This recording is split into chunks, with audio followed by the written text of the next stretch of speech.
missed a very important date in Rotary history last week, I'll point out that today is Tuesday of Immunization Week, Global Immunization Week. So knowing how important Rotary views immunization and the drive towards eradicating polio, I want to recognize that great event this week.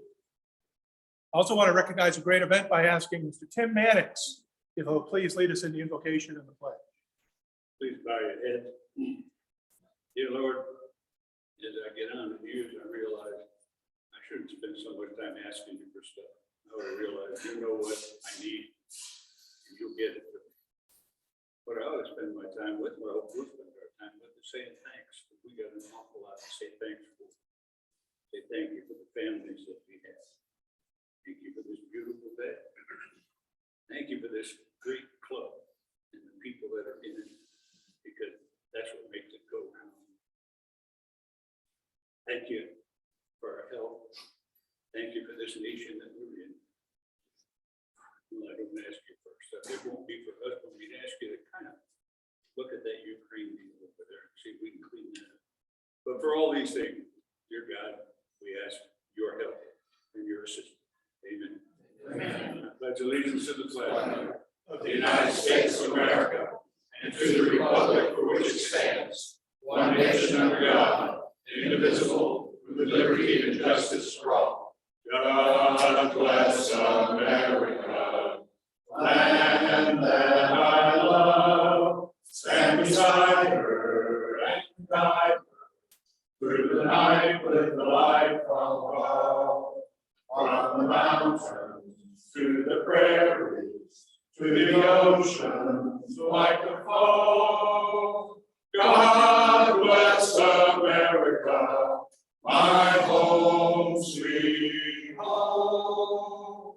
God bless America, my home, sweet home.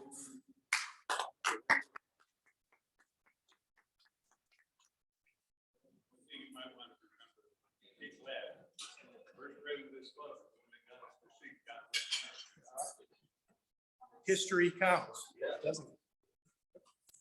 Thank you, Tim. Can I ask Aiden Jones to introduce our guests and visiting Rotarians today? Aiden. Yeah, good afternoon, everyone. Paul. Yeah, I have my wife Audrey with me today. Hey, Audrey. Welcome, Audrey. All right.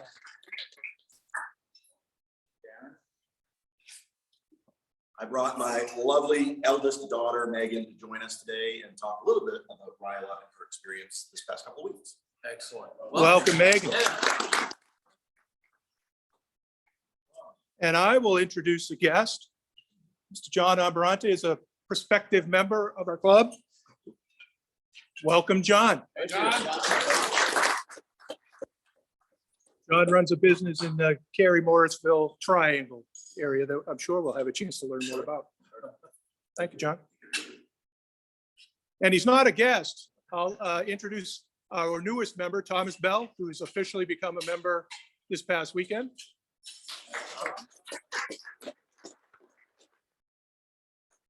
We'll look to have Thomas inducted next week.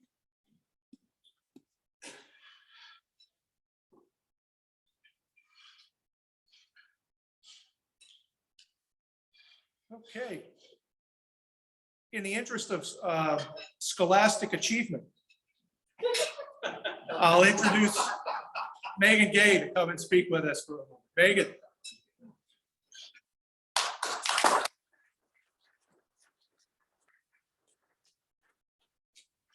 Hi, everyone. First, I just wanted to thank all of you for the honor that it was to get the opportunity to go to Ryla. I learned so much that weekend about leadership and the things that it takes to be a good leader. I learned about different ideas and I learned from different people about their leadership style and what works best for them. And I learned that different people need different things from a leader. And not everyone can lead the same way and get the best results. One of my favorite parts of the weekend was we were outside and we were doing all of these, going from station to station with our groups. And we had to go through and do these different obstacles. And we met these people like a few hours ago. We had to trust them. I was lifted up and over through things. We had to roll and climb walls. I mean, it was crazy, and we had just met these people, but we were automatically feeling like a family. And that is what leadership should feel like. You as a leader, you want the people that are following you, that are working alongside you. You want to feel like you can trust them enough to make good decisions for your group. And I learned as a leader that being able to lead a group is just, you need to know everyone's different strategies on and how they learn best. And I feel like I'm going to take that back to my Interact Club at Greenhook High School and show them, you know, there's different strategies on different leading. I also am working with Ryla and the coordinator of Ryla to see if I can come back and pay it forward by being one of the people that goes and is running it with them. And it's almost like you're leading your own group. And I'm just wanting to go back and just pay forward what you guys here just graciously gave to me. I'm just so honored and so thankful that I got that experience, and it was something that I will never forget it. So thank you so much.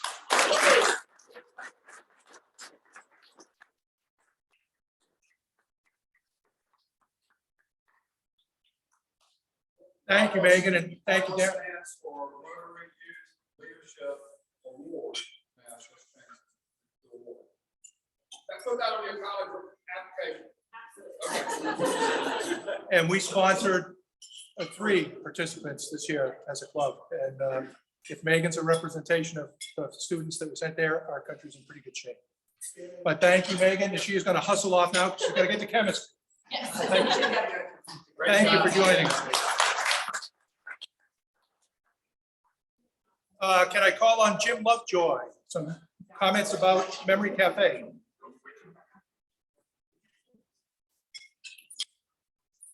Most of you know that our club, along with the 4 other Cary clubs, sponsor the Memory Cafe each month. And it's always been advertised as the second Tuesday of each month. Well, we have a slightly new calendar now because of voting. Because early voting in the facility where we use at the senior center is going to be for the second Tuesday and the third Tuesday. So in May, it's May 24th and the 4th Tuesday. There's 2 other dates for November and September. The rest are all second Tuesdays. If any of you are interested in volunteering to help, let me know. That some of these brochures are on the table. Yes, and you can go out. Thank you. Thank you, Jim, to you and to Paul as well, Paul Stan, for your continued leadership of our involvement with that great initiative.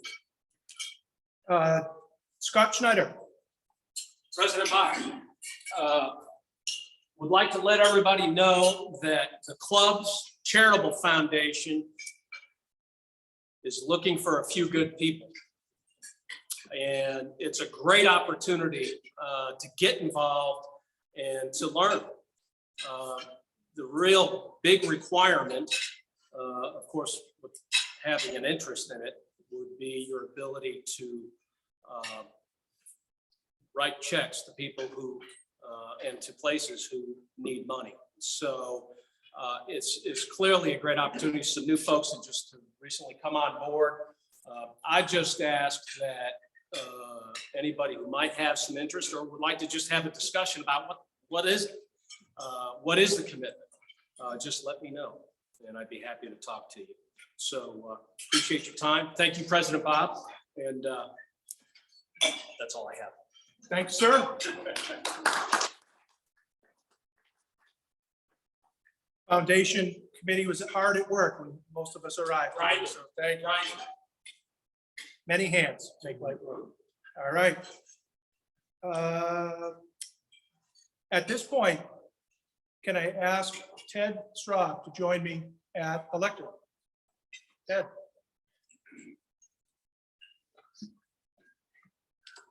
As you all know, Ted has been proposed for membership in our club and has been approved and accepted.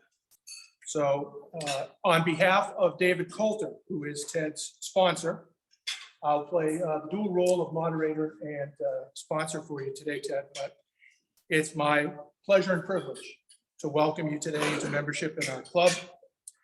You were proposed and your membership proposal was reviewed in accordance with our bylaws. And so we now proceed to admit you into membership of the Rotary Club of Cary. And so also to Rotary throughout the world, fellowship with all members. It's already been explained and you've seen that the ideal of Rotary is service above self. And that's something that you've exemplified in both your career and in your time in Cary. Principal motto is service above self. And the object of this and all Rotary clubs is to encourage and foster an ideal of service. You've been approved for membership because we believe you to be very interested in fulfilling these ideals. You've agreed to accept the obligations attached to your membership and to obey the club's constitution and bylaws. So I now have the pleasure of pinning to you the Rotary emblem. Get the magnets to go in the right direction. And to award you with our red badge. As we talked about, there's some things that will turn that blue in time. But welcome to the Rotary Club of Cary. Thank you, Rob. I ask the Thank clerk you. to welcome.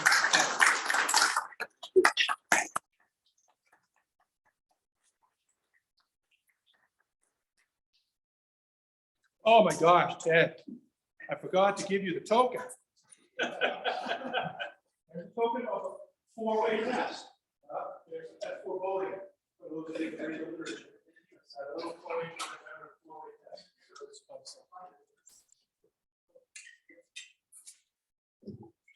Okay, so before we get to our program, are there any miracle moments that we want to recognize? I'll just recognize one and thank, actually it was a total of 40 people representing our club that participated in the District Day of Service this past Saturday. Aiden, Mary, Jim Lovejoy, Tim Mannix, Renee Spell. I'm forgetting somebody. I was there, but people who really did something, who made a difference.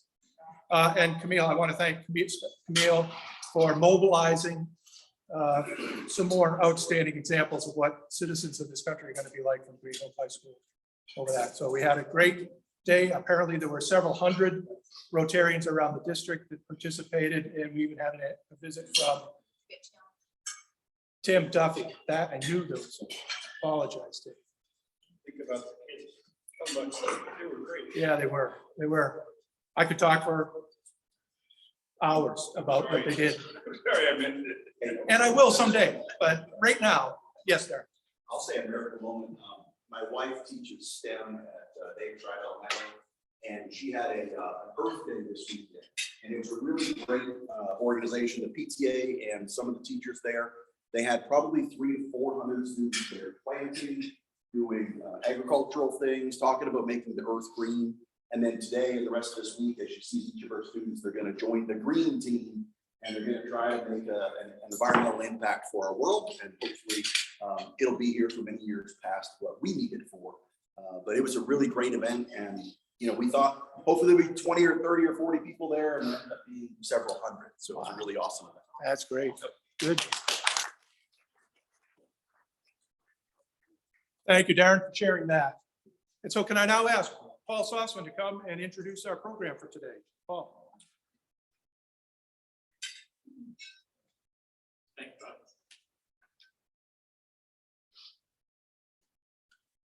It always gets so quiet this time, doesn't it? Our guest speaker today is Nikki Olive.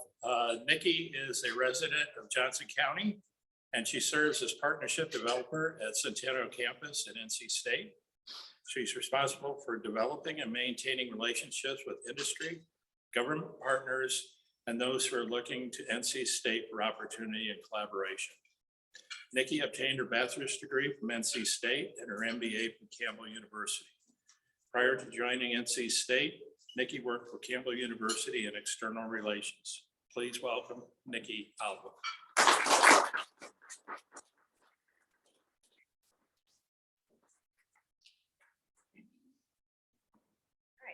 guys hear me okay? Hopefully everyone on screen can hear me okay.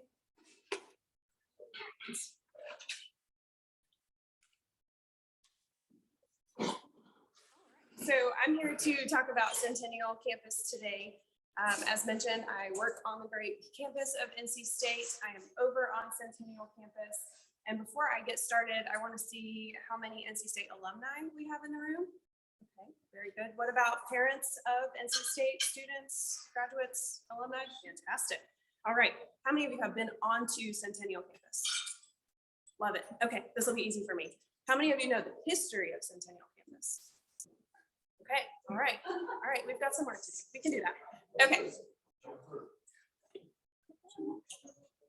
Okay, so Centennial Campus came to be around the 1980s. NC State was celebrating its 100th anniversary, hence the name Centennial.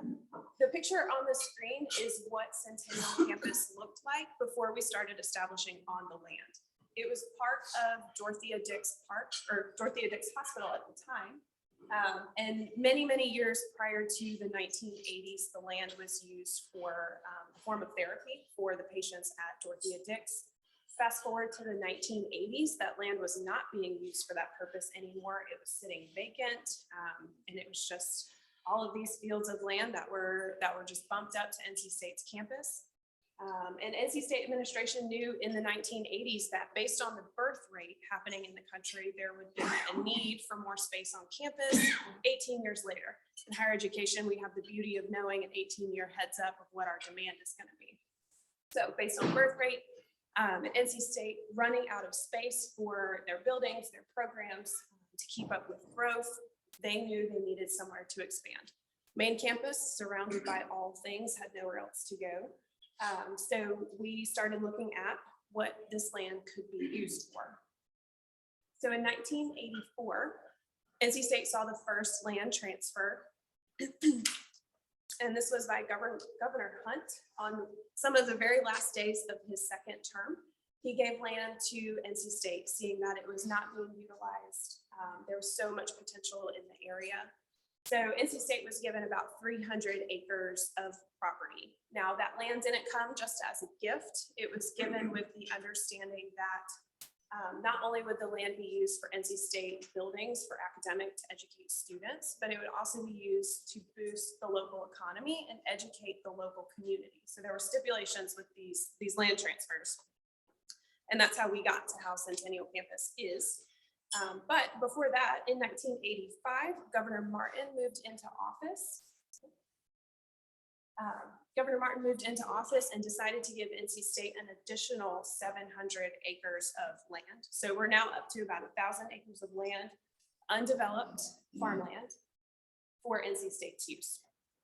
1991, we saw our first academic building of the College of Textiles on Centennial Campus. Unfortunately, back then, it was just all that farmland in one building. So the College of Textiles didn't really come willingly. There was a lot of confusion on what the vision would be. Why are we first? What's going to happen? But I think if you ask anyone nowadays, they'd be really pleased with the fact that they were moved over first. After that, we saw our first corporate partner on Centennial Campus. So as I mentioned, that when the land was given, it was not just for academic buildings to educate students, but we were also going to boost the local economy. Part of that mission is to bring in those campus partners, those industry and government nonprofit organizations to occupy space on campus with us. So ABB came in 1992. They're still with us today, over 30 years later, and they employ over 1,000 employees in the state of North Carolina alone. So they've been a phenomenal partner to us. 1993, we saw our first government partner with the National Weather Service. Again, another organization that's still on campus with us today. So we moved into the early 2000s where we really start to see Centennial Campus coming to life. Lots of development, lots of growth, lots of interest in what the campus could be. 2004, we built the first College of Engineering building. Today we have 5 buildings. 2004 was the first one of those, transitioning the School of Engineering over from main campus onto Centennial.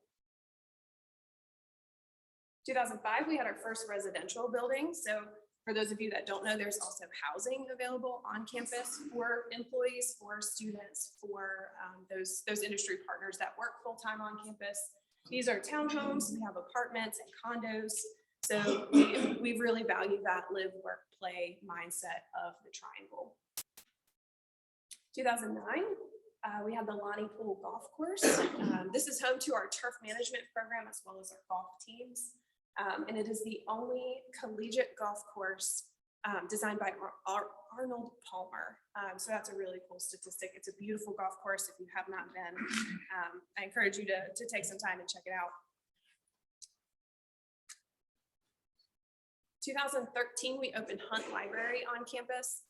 Hunt Library, when it opened, was given tons of awards for its innovation, its design style. It's a beautiful space. Prior to Hunt Library opening, we had DH Hill on main campus, which some of you may remember. The UNC system suggests about 20% seat options for those who are on campus, so students, stakeholders, faculty. We should be able to seat about 20% of campus population in a library. Prior to Hunt Library, we were right around 5% with the seating option spaces in Hunt or in DH Hill on main campus. So by 2013, we really stepped that up and we can now accommodate around that 20% marker, which I like this picture because there are so many different seats in one small little screenshot. You could fit a ton of people in that space.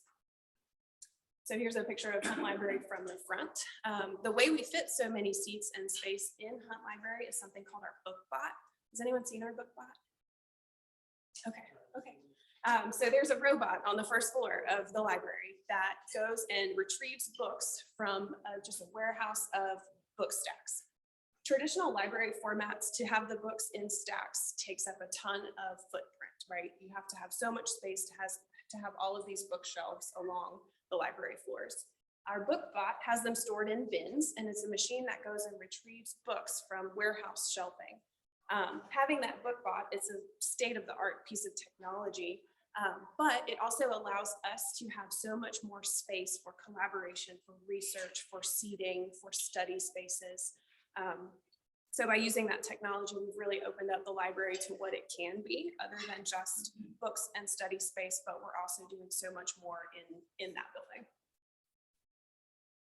2017, we opened the State View Hotel and Conference Center. This, if you're familiar with campus, is up towards the Alumni Center and the golf course. 2020, we saw Fitzwillard Hall open, which is our final School of Engineering building on Centennial Campus. This is home to civil construction, environmental engineering, and our industrial and systems engineering program. Another building, absolutely breathtaking. If you have not been in, I do recommend you go and walk around. Tons of natural light, very innovative, state-of-the-art equipment, and the students going through that building have just a phenomenal space to study and grow their education. This slide is somewhat of a snapshot of where we are today.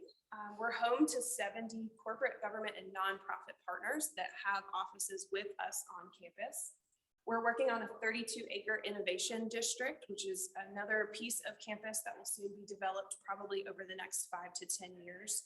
Gives us more space for industry partners, lab space, research space, and it also is going to fit that live, work, play of housing and dining and other opportunities as well. We're going to see about 4,000 additional STEM graduates coming out of NC State, hopefully within the next 5 years, thanks to the new legislation that was announced in January. So we've been funded for more students, more space, more faculty, and that's going to help meet the demand of the workforce now. There are not enough engineers or STEM graduates out in the workforce. They're in very high demand. So being able to bring in that many additional students and graduates and put them into the workforce is going to do great things for the North Carolina economy and beyond. We also just dedicated the new plant sciences building on Centennial Campus. If you've been on the news or on LinkedIn or any of those things, you may have seen it, but the plant sciences building is another just truly breathtaking building. And the goal of that program is to help bring researchers together in an interdisciplinary format. So we're going to have engineers, we're going to have data scientists, we're going to have farmers all collaborating together in one building to help figure out how to not recreate farming, but how to help farmers and how to increase crop production and sustainability to meet the food demands of our growing population. So that building,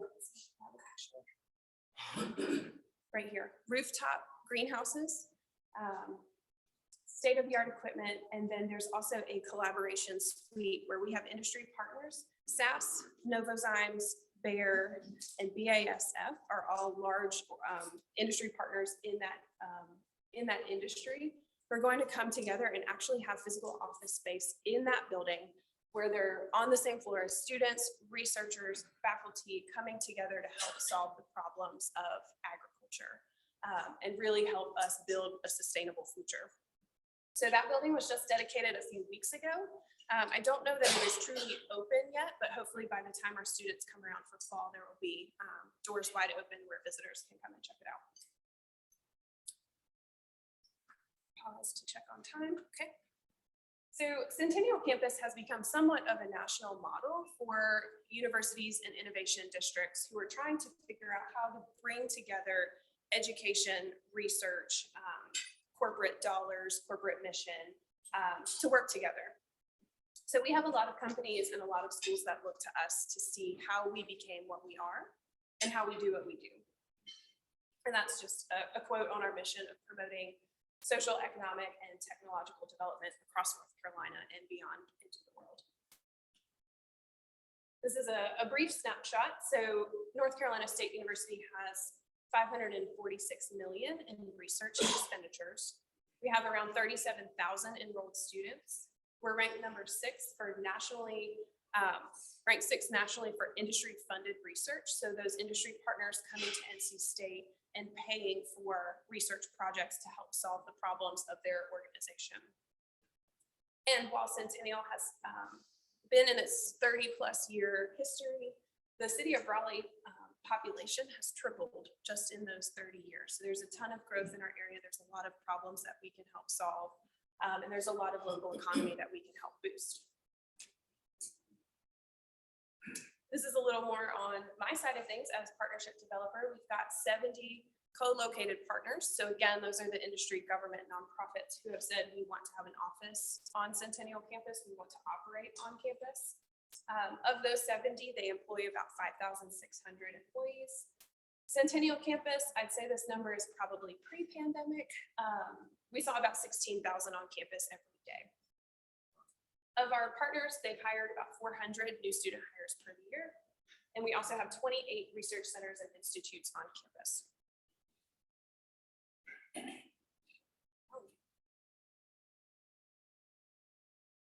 You may recognize some of these names. These are some of those that are on campus with us every day.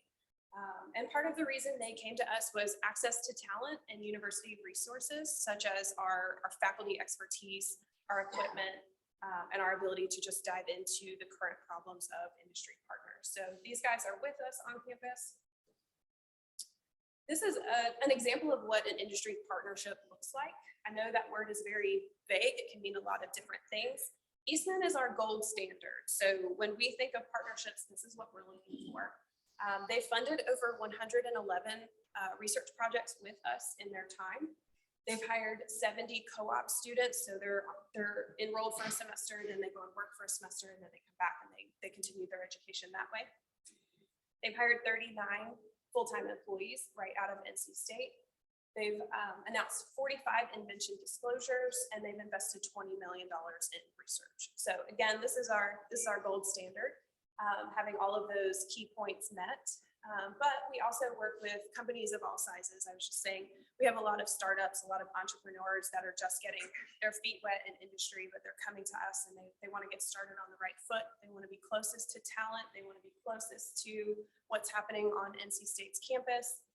So that is really the driving force of why companies choose NC State when they could be in the park, they could be all over RTP, or they can be somewhere else in North Carolina or the country.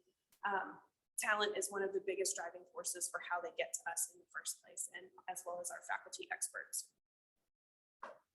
Spot It is our newest tenant on campus. They're a Belgian security firm. So this is a really big announcement for us an international firm that again saw that talent pool, the resources that we had, and decided to open up their North American office right on Centennial Campus with us. They have plans to employ about 100 employees in the next 5 years during their first 5 years in North Carolina. So again, that boosting the economy, providing jobs, and really drawing attention to what's possible at NC State. Okay, that's all I have. That was a lot really fast. So I think we have plenty of time for questions if I'm right on time. Okay. The nuclear guys going to stay on campus? They are. There's no way to move them. So they're still on campus. Yes, sir. Does NC State offer build-to-suit opportunities to attract different tenants? There are some options. So the way real estate works on NC State's campus is the university owns all of the land. There are some university buildings and then there's some privately owned buildings. So the privately owned buildings operate a little bit differently than the university does. So there are opportunities. We have a fantastic real estate and development office that manages all of those projects. What type of term do you try to attract? Are you getting an IBM or an ADB? How long do you try to lease them up for? That's a really great question, probably more for real estate. But we can connect after this and I'll find out some answers for you. Two questions. One is Sure. how much land is left to be developed, and then what's going on the old campus versus the new? Sure. I would say the land that's left is probably that 32-acre site.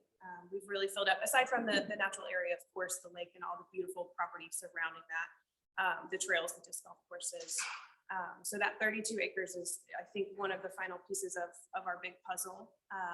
On main campus, that's a good question. I'm not sure if you guys are familiar with Harrelson Hall. Harrelson Hall did come down over the recent years and they're planning some growth in that area. But I think, I'm trying to think of what else they've got going on up there. I just mean what programs are still there versus. Oh, sure. And is engineering split or is it all new campus? All except for the nuclear component. They did with the creation of Fuller Hall bring the last of those that would move. And I believe there are already some departments moving into what were their spaces. So we've got all of our engineers with us on campus again, aside from nuclear, which we try not to say all of engineering has moved, but sometimes that one slips through. Any questions? Sure. Nikki, clearly the large companies that you're attracting are an important economic engine. Sure.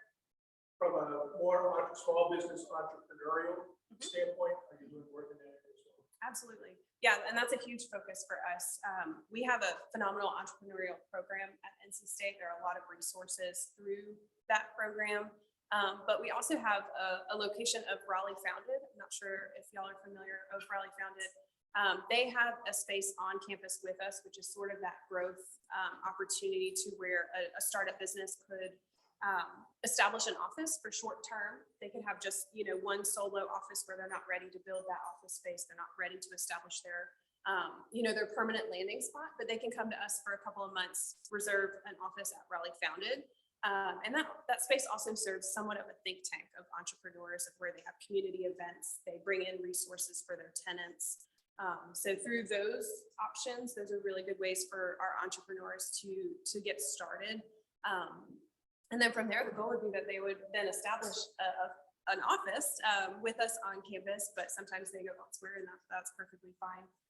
But we really try to get the entrepreneurs to understand the resources and the assistance that's available through our different programs. And that's part of our office function when we work with our industry partners. As a partnership developer, my job is to help all of those employees of our corporate partners understand what's available to them. So learning what their business is, learning what their pain points are, and then helping plug them into resources in all of our different colleges, programs, clubs, organizations, and things like that. So, yeah. Yes, ma'am. That last company that you mentioned that was with the chancellor, Spot it. So they located at Centennial Campus, and was Centennial Campus in competition with other people for their business? Yes, great question. Our office works really closely with the economic development offices across the state and locally through Raleigh. And this one, I believe, was one that came through either the Raleigh Chamber of Commerce or Wake County Economic Development. So a lot of different organizations work together on opportunities like this. You know, they don't just arrive at NC State, but they may start with EDP NC, Economic Development Partners of North Carolina. They may land there first, and then that organization helps the company understand all the resources within the state, and then it funnels down to maybe the Triangle, and then it funnels down to Centennial Campus. So we have a lot of partners across the state that are really key to helping an international company narrow that funnel down if they've identified the Americas, they've identified North Carolina or somewhere close to Research Triangle Park. And then we have really great partners who help us along the way. Nikki, oh my gosh, you've given me so much. You met my daughter just briefly Yeah, I earlier, sure so I've did. got a soon-to-be high school senior, so the whole college thing is an every night conversation. So we will bring up NC State That sounds and great. and get that back in the Yeah, fold for you. that My sounds wife great. also, as you heard, is a STEM STEM, teacher, I and heard. so the NC State STEM program gave a bunch of materials away to local STEM teachers, and so I thank you for that. I got to go that morning and get all those things for my wife, so now we're I'll spread the making thanks. cool stuff. And so a thank you from the Cary Rotary Club. These are some thank you cards we'd like to present to you, and they're from a local artist and original founding member, Jerry. And so thank you so much for coming today and Thank you. teaching us all a little bit more about what NC State has Thank to you. offer. And if you guys have any more questions, feel free to connect with me. I'm happy to answer. Perfect. Thank you.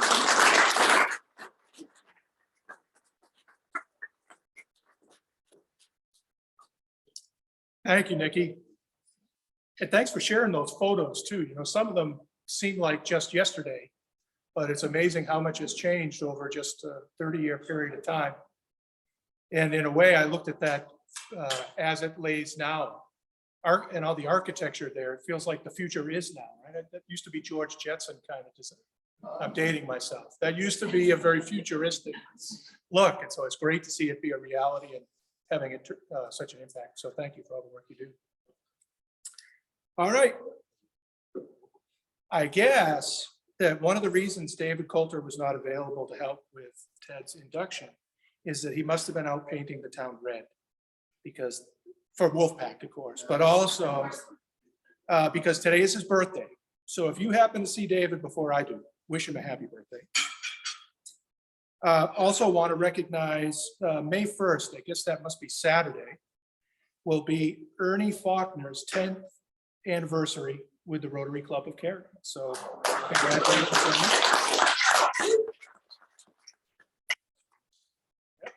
Ernie. Dan Howell has you beat. He'll also on that date celebrate 38 years with our club. So if you see Dan, thank him and congratulate him there.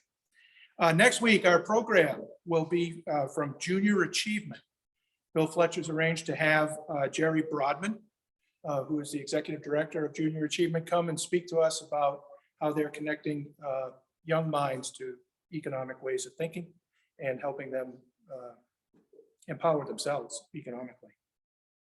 The meal will be a tropical chicken salad with mixed greens, tomato, and croissant. So that's a meal not to be missed. Jim has a commentary on the meal. Yes, as far as I know, I'm playing by myself at the Cary Central Golf Tournament. You know, A couple of partners. You know, I had that on my list. Thank you, Jim. No, you're right, that we do need more golfers. 2 weeks from yesterday is the Boys Brown Golf Tournament. So don't make me go out there and represent Cary Rotary Club at that event. So if you have an interest, please let us know. Otherwise, I'll get somebody from another club. And you're still paying. You would, I'm stunned to hear that you would go outside the club. Oh my God, well, I don't want you to play alone, but wow, it doesn't take much for your eyes to wander, does it, Jim? Oh my goodness. Also in 2 weeks, our program will be Alan Winstead, who's the executive director of Meals on Wheels. And so Scott, thank you very much for making arrangements there. I did want to mention golf. We also have a June opportunity with the Boys and Girls Home of North Carolina. That is June the 6th over here at McGregor. The May 9th is at Bent Winds in, is it Fuquay or Fuquay, Bill? Fuquay. Okay. Finally, do you feel lucky? On each of the tables, if you do, on each of the tables, I have distributed a flyer for a drawing that is being run by the district, the CART program, Coins for Alzheimer's Research Trust. We don't have the buckets out enough, I realize, that I think about that. But, you know, all the money that's given to that program is passed on to research. And so this raffle is a way to help defray the expenses of running that program. And so you have an opportunity to win a lease on one of 3 beautiful brand new cars. So if you feel lucky, I think it's $100 a ticket. There's only 500. So you got a 1 in 500 chance of driving away in a beautiful vehicle. With that, I want to thank everyone that made our meeting happen today. So I want to appreciate Paul for checking everybody in, Aiden for welcoming all of our guests, Paul for accommodating us, Nikki especially for coming and educating us, Audrey for joining us as a guest, John, I also want to thank you for joining us as a guest, Darren for providing Megan in every sense of the word, as well as thanking Nikki. And so what I'd like to do now is ask our newly inducted member, Ted Straub, to lead us out on the 4-way test. 4-way test of the things you think, say, or do. Is it the truth? Is it fair to all concerned? Will it build goodwill and better friendships? Will it be beneficial to all concerned? Thank you, Ted. We are adjourned.